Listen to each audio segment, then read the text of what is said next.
I take this shit personal, right? It's probably one of my best attributes and one of my downfalls is I take life personal and I take things personal. If it's business, I take it personal. That's who I am.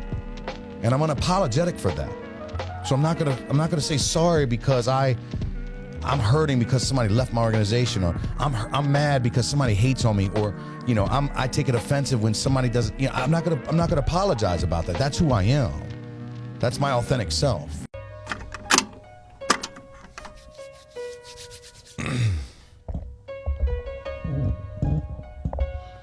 It's another beautiful Monday. Or when you're listening to this, it's Wednesday. Or it might be any day of the week. Maybe you're just streaming this. Maybe you're just rocking out. Who knows? Who knows what's going on here? But I do know this. Where I'm at right now, it's a beautiful Monday. Maurice, we didn't need a scan card in here, did we? No? Cool.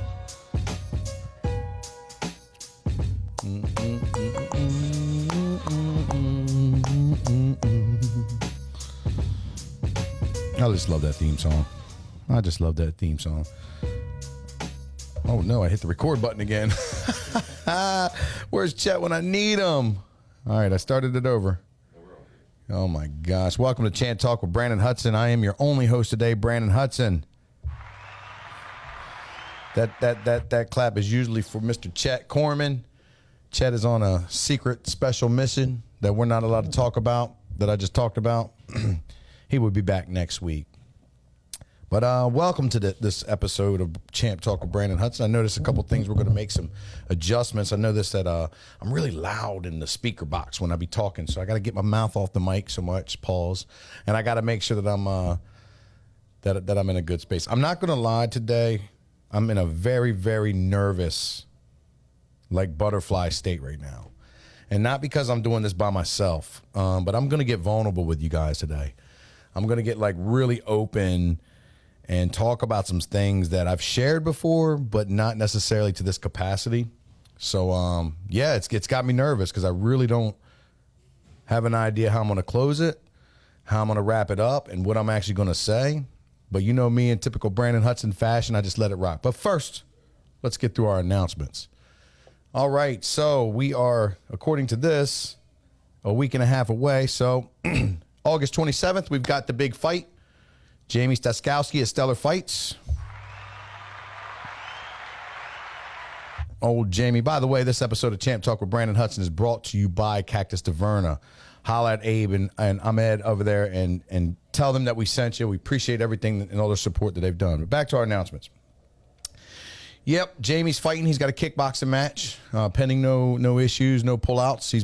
He's had a couple fighters pull out there leading up to this fight, but now he's ready to rock. He's all in. He's really got a good mindset. He's even getting a couple haters out there, so you know he's doing something good. If you got some people still slobbing the old knob of Jamie, and he's trying to act like they're relevant and piggyback off our fighters. I don't understand that, Maurice. Like, people want to piggyback off of my success so they can stay relevant. You know what I mean? Bless their hearts. You can get all of my crusts, all of my little crumbs. You can get all the things that you need and you want out of your little trail, because you ain't stopping this machine. But yeah, we're really excited for Jamie. He's really hungry. He's been wanting to get in the cage for a while. He's had a tremendous amount of setbacks and kick, and this, that, and the third. And here he is. His last fighter actually pulled out, but he's ready. So our coach Scott Alder over there, SPY, is doing a really good job with him and the whole program that he's learning, and Taylor as well. So we're very excited.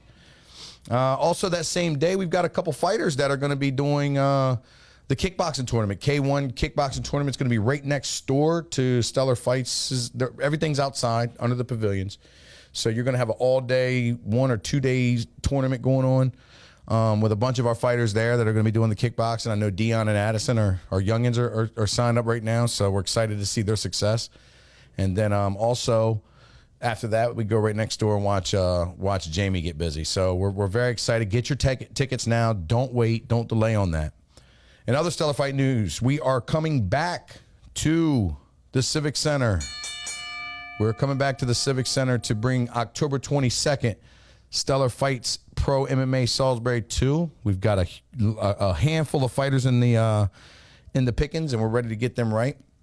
And, yeah, we're really excited about that. Brad and I have been really focusing on making that thing happen. So look to that. Other announcements, we have the after-school program that's launching in September, okay? So this is going to be a minimum of, or a maximum of 20 kids only. We're not taking more than 20. We want to make sure that we do it right. It's going to be an opportunity for parents to kind of have kids in a structured environment from that critical time from about 3:15 to 5 when, everybody's trying to get off work and so on and so forth and do this and do that. So, yep, we're looking for signups for that. I'm already got a handful of interest. I haven't had anybody sign up yet, but we haven't even really released any kind of promo on that. But by the time you hear this, we'll probably be already close to filled up. So make sure that you take advantage of that. And then we're going to be looking at to get this executive training that I've talked about previously. And we pushed it back and pushed it back and pushed it back. Finally, I just kind of gave up on it for the time being. I wanted to make sure our facility, our systems and everything was in play, because that's going to be a special kind of a mastermind, a special kind of training. And I want to make sure that, that we have the right facilitation for that to happen. You know what I mean? This is something unique and different. You're going to get some combat sports and some training. You're going to have a networking opportunity with other entrepreneurs and top performers. And then obviously, we're going to hold each other accountable and do some other things that I have in the plan. So look for that come late fall, early winter, and we'll be getting busy for that. And finally, we have the Maryland and Delaware group of Long and Foster. We are currently still accepting new people that want to get into real estate. So if you have any interest of wanting to start a career, you don't need any sales experience, you don't need any real estate experience. All you need to do is contact me, and we can make that happen. And I'll give you the steps that we're doing. We're also looking for existing agents too. So if you're already licensed, you're with a brokerage, you're not quite feeling like you fit there, man, our core values that we have at the Maryland Delaware group and where we're going is crazy. Brandon and Maurice over here actually just got back from seeing DJ Envy, right? Like, that's crazy, right? I was always, I used to go get the mixtapes at the mixtape store of DJ Envy. You know what I mean? So if you guys don't know who that is, he hosts a show in the morning called The Breakfast Club. And, he's a personality in the hip hop / news scene. And I mean, he was always a great DJ, mixtape DJ, and he's taking his career to the next level. So Brandon gets a call randomly that, Brandon's the guy that he wants to talk to about real estate investments and all that stuff. I'm assuming, I don't even know what the fuck they actually talked about, but I don't know why else you would call, the gorilla. But other than that, man, that was awesome. And that stemmed from this thing called Apex that we talk about that we're always in, and or this group that we're in. And, I think Maurice and I think the other people that are members of Apex, shout out to Ryan Stewman and, the people that made that happen. It's a game changer, man. It really is. Whether you need the mindset, whether you need the business training, whether you need the network, whether you just want to be around a bunch of winners, you know what I mean? That's a great thing going on. And obviously, finally, we have, the gym, SBY MMA and Fitness. We've already expanded to 10,000 square feet. We've got multiple programs, multiple coaches. We're winning. So we've got a lot of good things over there. We'd love to have you guys sign up and be a part of our culture. We got everything you can need, kids programs. We've got conditioning packages. We're launching, or just at launch by the time you see this, a cardio kickboxing class for women only. So we got a lot of cool things, man. Jiu-jitsu, boxing, kickboxing, karate, wrestling, you name it, we've got it. You know what I mean? So, and it's another example of a great network of people and groups of people and so on and so forth. So be sure to look for that. Let's go. Ladies and gentlemen, we are live. All right. As promised, I'm going to get a little vulnerable with you guys today. And I'm going to do some old Pulp Fiction shit, right? I'm going to start with the ending first. And then we're going to fill in the gaps. And then we're going to go from there. So one of my biggest challenges as a leader, and from where I've come from and what I've done right now, one of probably the biggest things I'm most passionate about, and I've not really revealed too much of this. I've touched on it, but I've had some shit go down this past week and a half, and I had some shit go down this weekend, and it just brought me to a halt and to something I need to really, really discuss. And some people might hear this and think this is easy to talk about or this ain't nothing. But for me, it's pretty hard to talk about because I think that I'm glamorizing something that I shouldn't be, and I think that I'm talking about something that no longer serves me, and I don't want people to get the misconception of my message here, but one of the hardest messages that I'm having is the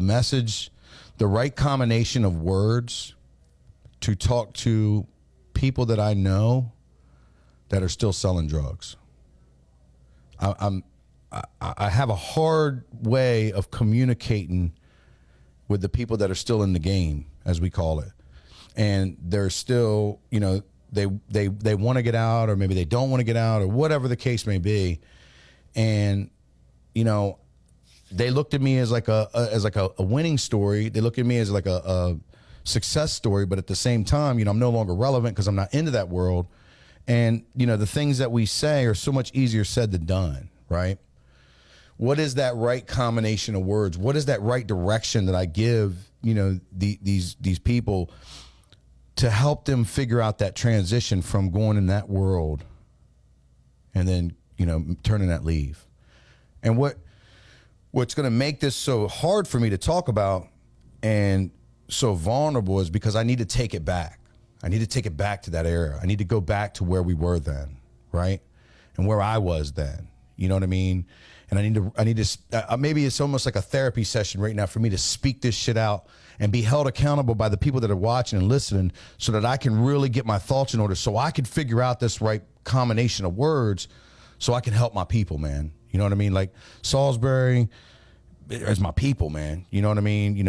You guys, anybody supporting me from anywhere else, y'all my people. Like I take this shit personal, right? It's probably one of my best attributes and one of my downfalls is I take life personal and I take things personal. If it's business, I take it personal. That's who I am. And I'm unapologetic for that.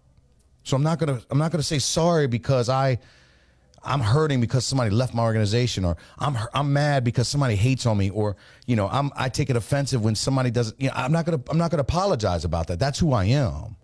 That's my authentic self. So let's take it back to the hustle. Let's take it back to where it all began, right? And again, I want you guys to understand that this is not me glamorizing or polarizing this kind of lifestyle, right? Because when I was knee deep in this game, I told everybody not to do it. I didn't let none of my family members do it. I didn't let nobody in. If you were a youngin', I never gave you a chance. If you were 30 plus years old and I was doing my thing, you never got back in there, right? I didn't tell you to go, yeah, you're 30 years old. Now's the time to start your life, your drug dealing life. No, absolutely not. But for me, the switch and to get out of that lifestyle was so hard. So let's take it back, right? So it went all the way back, I'd say, to about 9th grade, right? So 9th grade, you know what I mean? I was just like any other freshman, you know what I mean? We were running the streets, hanging out, doing all these fun things and mischief shit and, you know what I mean? Stealing street signs and, whatever kind of shit you could get into, you know what I mean? I mean, that's just what we did back then. If it was bad, I wanted to do it. You know what I mean? And, what happened was we were smoking weed and having fun. And then, as things got, a little bit further in life, one of my best friends, he was indoctrinated in the streets. You know what I mean? His family was very poor. I mean, way poorer than us.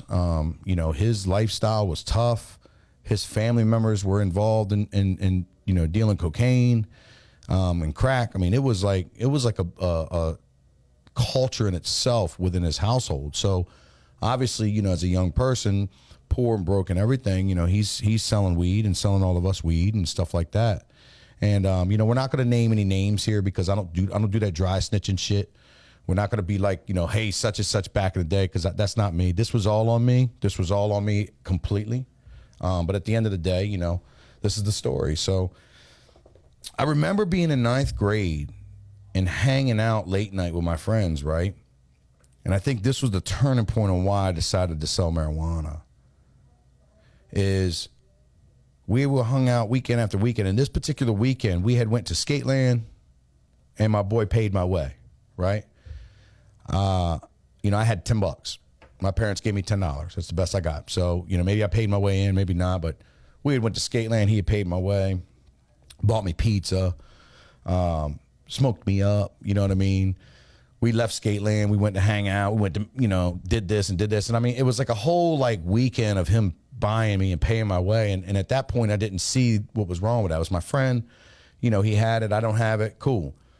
And I remember one night we were all hired up with the munchies and everything. And we went to McDonald's and he wasn't buying me no cheeseburger. Right. And I remember that feeling that I had. I'm like, damn, dude.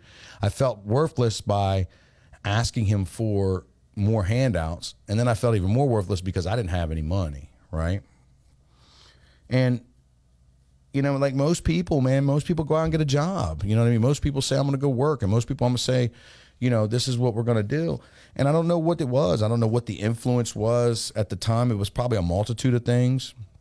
I know that we grew up, very, very modest, and it was a household of 6 people, and my dad was a bricklayer. My mom, worked as a telemarketer. I mean, we went through the trenches just like anybody else, and I couldn't stand that feeling. Like I couldn't stand that feeling of being a freeloader, and I couldn't stand that feeling of not having.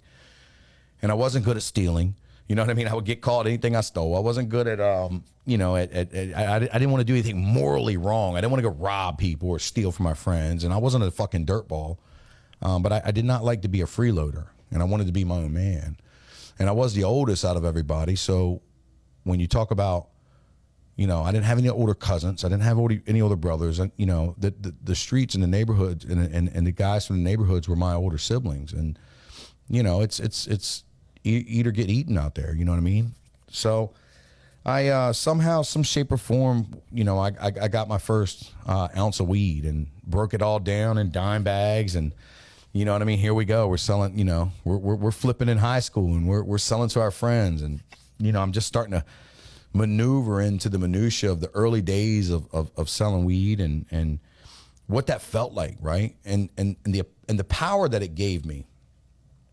Not necessarily who I was powerful over, but the power of saying, yo, I can go out here, sell some shit that everybody, quote unquote, is likes and is cool with and is all good with, and I can make some money at this.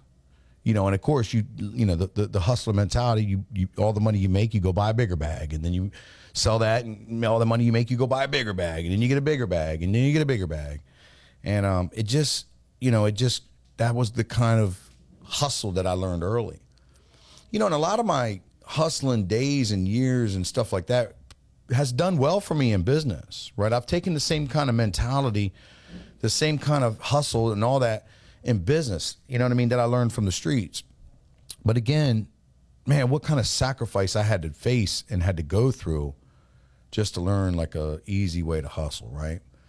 And again, what makes it so vulnerable for me is because this is not the life that I live anymore. This is not the image that I want to be portrayed as. I don't want to be portrayed as this, former drug dealer. I still get looked at to this day by certain people, they still say that guy is involved in something, stuff like that. So that reputation is always going to supersede me. And those are the decisions I make. I'm okay with that.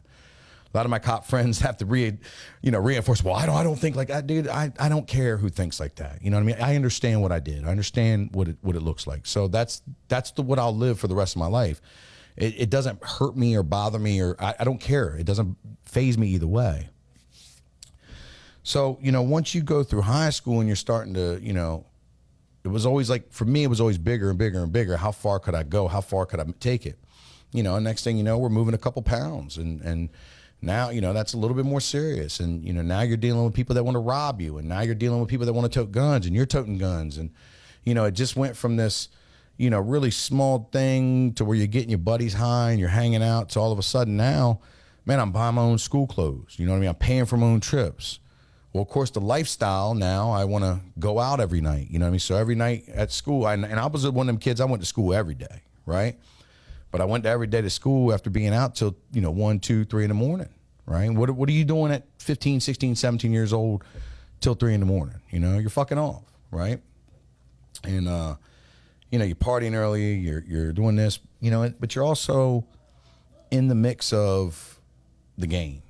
You know what I mean? And no matter how light or heavy you're in it, right? And especially the way that I had, I didn't have like a lot of, hippie friends where we just kind of sat back and, hey buddy, it's all good. I had friends that were like, they were all drug dealers too. You know what I mean? And everybody was out here doing criminal shit. So my mindset got indoctrinated into that lifestyle. And you add that with the rap music I was listening to at the time. And you add that with, more and more situations that reaffirmed that I was at the time making the right decision, right? You would see just so many different situations that unfolded within just a school year's time that said, yeah, you got to make this, hustle, Brandon. You got to do this. You got to do this. You got to do this, right? So that was kind of like the sum of my high school years was, play football, you know what I mean? Play basketball and hustle, street life.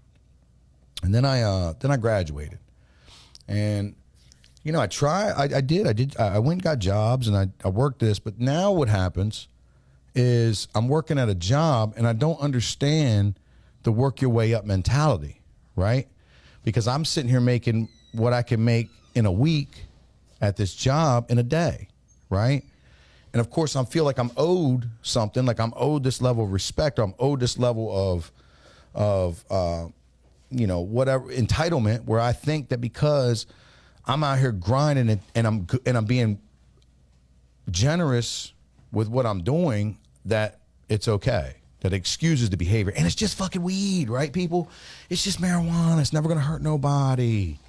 Everybody's cool with it. It's all good, right? Which is not the case. It's drug dealing. So in my early 20s, late teens and early 20s, that's when it really shifted and pivoted, right? That's when I went from, moving like a pound or 2 or 3 at a time to jump into that 5 to 10 to 15 pound, flips, right? Which is a different conversation. It's faster money. It's now you're dealing with other wholesalers and now you're dealing with other people. And what that did now is now my mindset tells me, and my thought process tells me, is that not only am I here getting money and taking care of my family, but now I'm taking care of other people's families. And I took the assumption and I took the ignorance of thinking that everybody thought like me. You know what I mean? I thought that everybody was out here making the ultimate sacrifice and being the one that needed to be the one so that they could feed their families and they could put food on their tables and they could go do the things. Now, don't get me wrong. I spent a lot of fucking money doing a lot of dumb shit. You know what I mean? I bought jewelry. I bought cars. We went to fucking $20,000 fucking vacations in Vegas and Miami and with all this stupid shit, right? And I mean, I don't mean stupid. I had a lot of fun, but none of that to show for, right? I don't have any of that to show for at this point. And, but I think it's because you come from a place of knowing that the money's dirty, that you don't have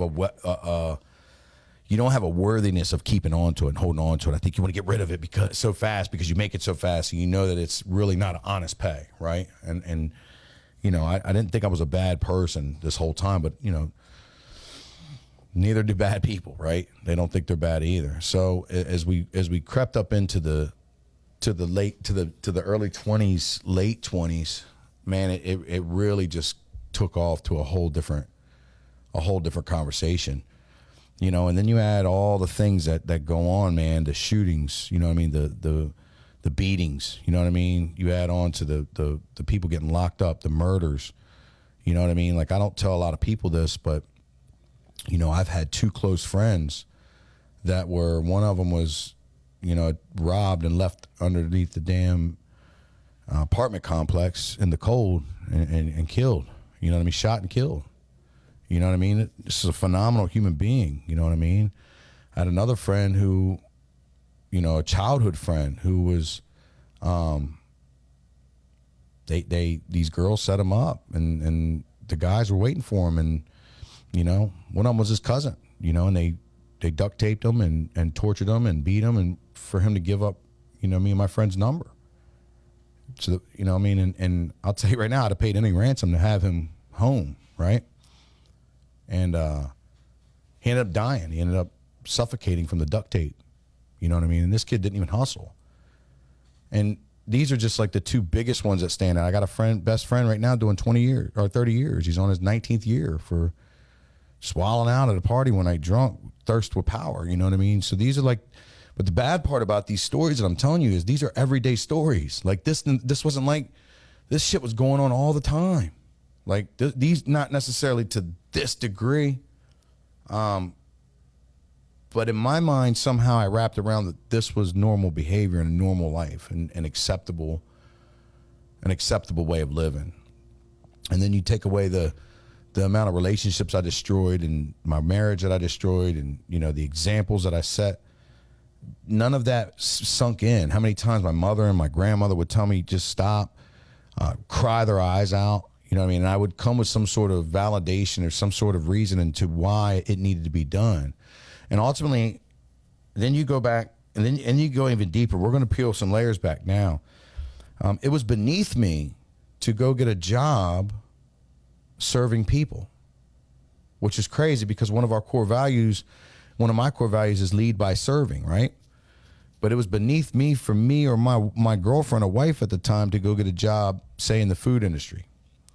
There was a lot of things with that, all right? Now you have people that know you're with me. They might follow you home, right? Or, you know, you're too good to give people their food and wait on people. You know, you just stay home. I'll pay for that. And these fake, false sense of I'm a certain somebody that is beneath these jobs that humble me and show humility, right? And this is the way the mindset works. And then you think about the cultures that I'm in where, you know, you're judged by your tennis shoes or judged by what you drive or you're judged by your actions or who you go with or who you fall in love with, or you're judged by showing weakness. Like I couldn't show no weakness. I couldn't show no vulnerability, right?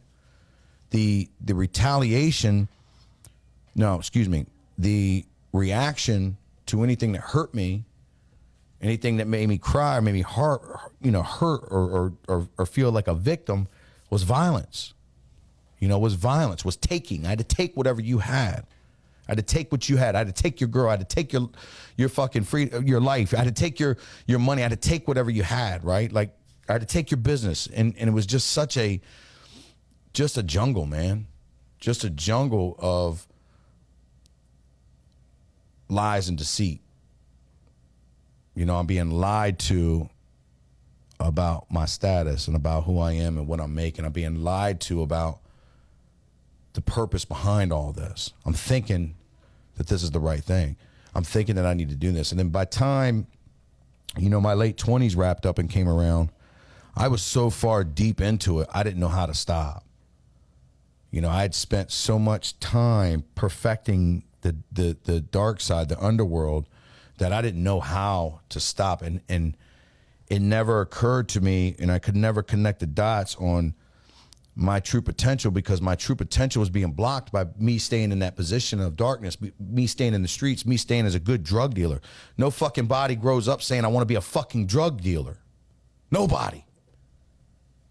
I don't know what this new age shit's got going on, and some of these kids that listen to some of this new age bullshit, but if you want to fucking grow up to be a drug dealer, you are completely on the wrong path, my friend. Nobody grows up and comes up as a kid and says, I want to be a good drug dealer. And I, in my late high school days, said I wanted to be a good drug dealer. There's a major disconnection there. There's a major fucking lack of, this is what life is all about there. So at this point, my late 20s, I didn't know how to get out. I didn't know how to humble myself. I didn't know how to make that change. And I could have. It should have been so fucking easy for me to say everything that I've worked for, regardless of where I'm at, I'm gone. And the problem was, it was always some sort of goal that I was after, right? I was after this certain dollar figure, or I was after this certain level, or certain things I bought, right? That would say I could get there and I could quit. And every time I got to that dollar figure, I wanted more and more. And every time I got to that level, I wanted more and more. And the subliminal thirst for power overcame any kind of true logical thinking. It overcame anything that made sense for me and did me well. And it didn't matter how many people I lost along the way. All they did was just reaffirm that they weren't real and I was. And it didn't matter how many fucking losses I took and how many people I hurt, it was all for this big sacrifice, so to speak. And I don't know why. I don't know why that was. It's probably one of the hardest reasons why I have the right words and right combinations of things to tell these people that I fucking care about and love, or that I know, or I see so much promise and potential in, or they can make the change. It's probably why there's a disconnect, because I don't know why that was so important to me either. I don't know why I couldn't get out of my own fucking way. So then it slowed down a little bit, or at least the heaviness in the streets, as far as me being so hard in the streets and running it and such a vital voice or say in the in our little team. So I gotten a job, and I was working on trying to buy a house. You know what I mean? And I basically turned corporate, so to speak, if you want to look at it like that. It wasn't fucking corporate. I was working for a fucking body shop that, I was writing estimates for. It wasn't fucking very corporate, but in a street guy's mentality, it was corporate. And I did. I bought a house. Things slowed down. I wasn't so heavy in there, but I still had a handle on on my little tight group and my toy organization, and we were still making good money. And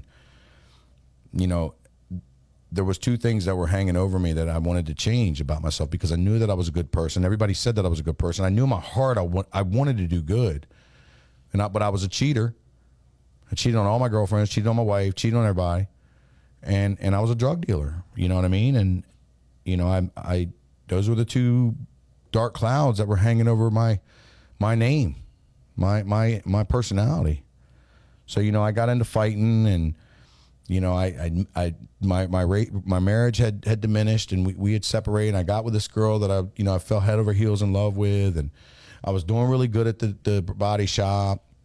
You know what I mean? And I was maxing out there, making that money. I bought the house. I was a family man. You know what I mean? So I had all these dynamics. I was in a relationship. I was, you know what I mean? I was a big, the number one guy, number two guy at this, prominent body shop in town. I was a husband, or I was a father. I was a fighter. And I was also a drug dealer, and I thought that all these personalities and all these hats that I wore was a normal thing at this point. And I wanted to get out so bad. Like I said to myself out loud, I wanted to get out of this life. I want to do something different. And I think that's why I'm so passionate about taking action and belief in yourself, because I'd sit around waiting for a sign. I'd sit around and try to figure out what I should do. I tried to go back to school, but I didn't commit. I tried to start a business, but I didn't commit. I said I wanted to go look for other jobs, but I didn't commit. I stayed stuck in this comfort zone, and that money and that lifestyle for 18 years stayed with me. I didn't allow myself to grow, because I thought I was growing because my bank account was growing, or because my respect on the streets was growing. I never could understand why I couldn't just say, no, I'm done. I never could understand that. It's such an easy choice now looking back at it. But then, man, it was the most impossible task ever. And the bad part is, ladies and gentlemen, I knew I was going to get caught. I knew I wasn't going to be able to do it forever. I knew that eventually I was going to have to sit down and pay my time back that I owed. Now listen to this loser mentality, because out of everything I've talked about, I thought I was a winner, but this is the number one most losing fucking mentality out of it all. I was playing a game that I knew I was going to lose, and I was accepting of that fate with the attitude is, I owe that to the game. I knew that if I didn't get caught, if I got caught with 99 pounds, at the time the law was, if I got caught with 99 pounds or under, that I would get a distribution charge, which is the equivalence of if I had that original time I started selling an ounce of weed bagged up in dime bags. Both of those will get you the same amount of time and charge. Isn't that some fucked up shit? You get caught with 98 pounds or an ounce of weed bagged up in dime bags, and you get the same charge as a distribution charge. And I knew that that was my only first drug charge, So I knew the guidelines would say I would do a year's time, 18 months possibility. And I was okay with that at the time. I was okay with that fate, opposed to just walking away and changing my life. And that brings me to the hardest fucking question of all. What do I say? What do I say to the people that have so much potential, so much promise, that want out, and I know they want out? What do I say to them to convey how fucked up of a life they're living and a life I lived? I lived very good. I was good at it. Clearly, as you guys can see with my track record, I'm good at any fucking thing I put my fucking mind to. Anything.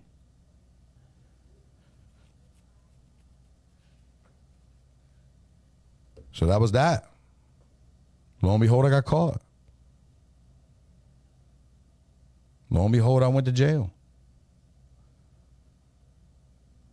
And I still thought that I could cheat the system. Again, I still had the mentality that I could still maneuver within the confinements of what you held me down on and get away with it. I was still trying to make plays from jail, from work release.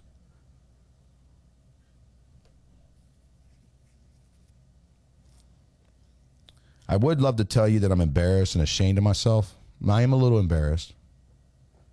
I would love to tell you that I'm ashamed of myself, but I'm not. I'm not. Because I get it. I understand the mindset, and I understand the mentality. I understand the trap. They call it a trap for a reason. I get it. Certainly embarrassed. I'm probably more so embarrassed because looking at what I've accomplished in just 7 years and what we're able to accomplish in the next 7, and looking at how much fucking potential I really have and had. You know, you hear the saying all the time, if criminals would invest as much time as in something positive instead of in the criminal world, they could do so many things. And that's probably one of the truest statements, you know, I could ever make. And I've never gotten this personal about this with so many people listening or so many people hearing this. But so many things have happened this past 2 weeks, and so many things have come to light. I just felt compelled to talk about it. And randomly Chet hits me up the other day and says he's not going to be here. So I said, you know what? This is what we're talking about. But I'm not ashamed of what I've done. I wish I'd have chose different choices. I wish I wouldn't have hurt so many people. I wish I wasn't such a narcissist. I wish I wasn't so selfish. But I'm certainly not ashamed of it because I needed that to create who I am today. However, I don't believe that you need that to become great. Sure, you need some adversity in life, and sure, you need some things to really create character and grit, but I don't think you need to do the things that I've done to get that. I think the realest thing you need is just to be real with yourself and honest with yourself. Cut the bullshit. Cut all the reasoning, cut all the excuses, cut all the things that you think you should be able to get away with and be able to do. Cut all that shit and get real with yourself, man. Get real with who the fuck you are and what it is that you want to be, who you want to be. Do you want to tell people? Do you really want to tell people that you're the best drug dealer? Or you're the best gangster? You know, a hustler is not a drug dealer, guys. A hustler can sell anything. That's the true definition of a hustler. I'm a hustler. I can sell anything. If you're only making success because you could sell drugs, you're not a hustler.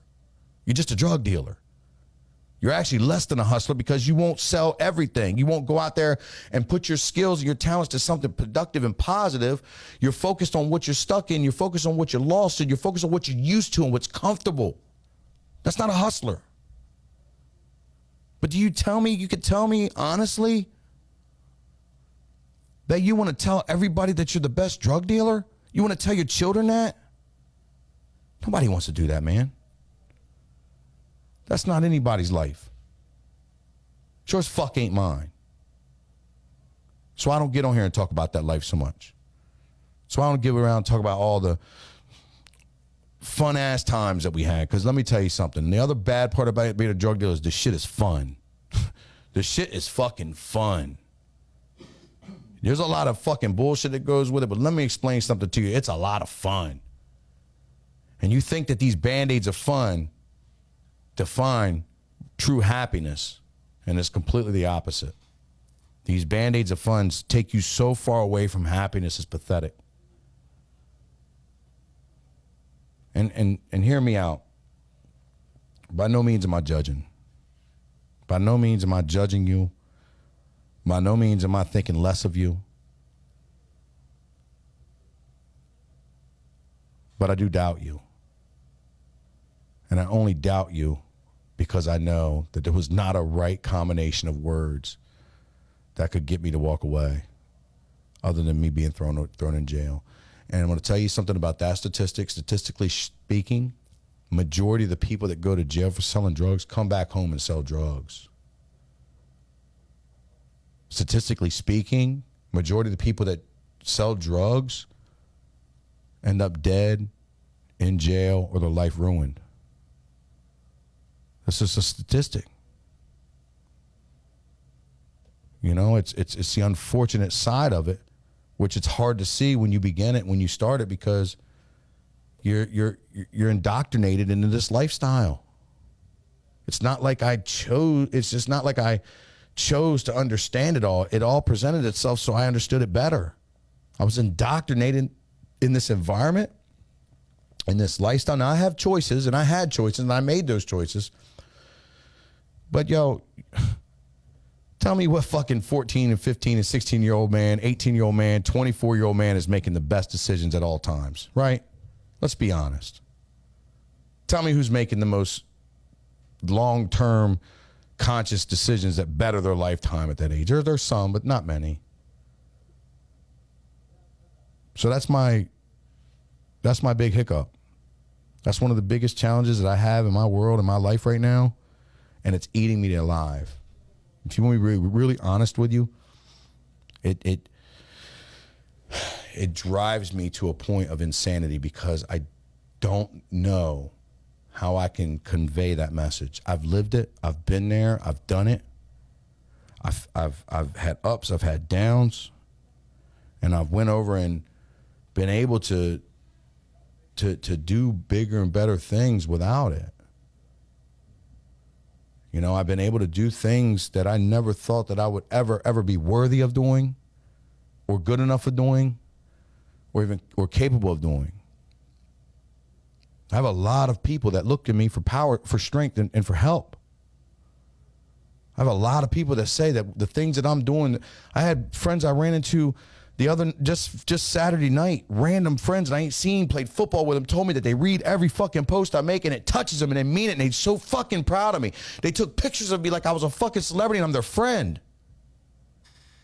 I can't replace that feeling of knowing that I'm helping people for any amount of dollars or any amount of life in this world. Except for helping the people that I know need it the most. And that's the people that I can relate to. And that's the people that are still stuck in that game, that dirty game. So maybe you guys can help. I don't know. Maybe this helps. I don't know. Maybe I'll have a wake up and a revelation of what it is that needs to be said. I do listen to these things over again, so maybe something will go off in my head. Maybe that right message will go off in my head. I don't know. But I know about one thing, and I'm going to wrap it up with this, is I know that life does not serve you. I know that life seems like you're getting what you want out of it, you need out of it. That life does not serve you.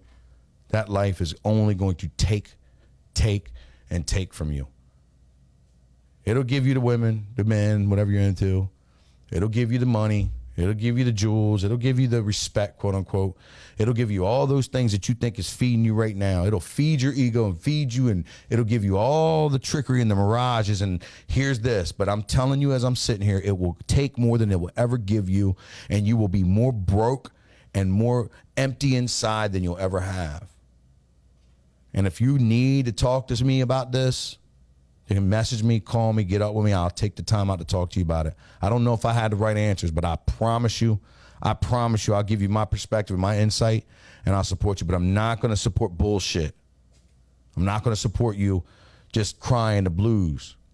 When you're ready to talk, be ready to put a plan in action. Because I don't waste my fucking time for none of that shit. And I've been there. Thanks for riding with me today. I don't know why the fuck that was so hard, dog, but I don't feel good about this episode at all. I'm gonna be honest with you, I don't feel good about this episode at all. But I just hope that you guys saw through what the examples were, and I hope you felt the message. I love y'all, and I appreciate y'all, man. I hope you guys are living out your best life, man. You know what I mean? Because we're doing big things. So that'll be another episode of Champ Talk with Brandon Hudson, man. Be sure to like our YouTube page, subscribe. Be sure to leave a review for me on iTunes, Apple iCloud, or Apple Podcast, excuse me. Those are critical for me. So leave a review. Let them know what's up. And we also could take, what are they called? Stars, coins? Stars. So if you want to give back and help out a little bit, you know what I mean? Help me pay for this shit, okay? But guys, I love y'all. See y'all next week. What are you doing today to become a champion?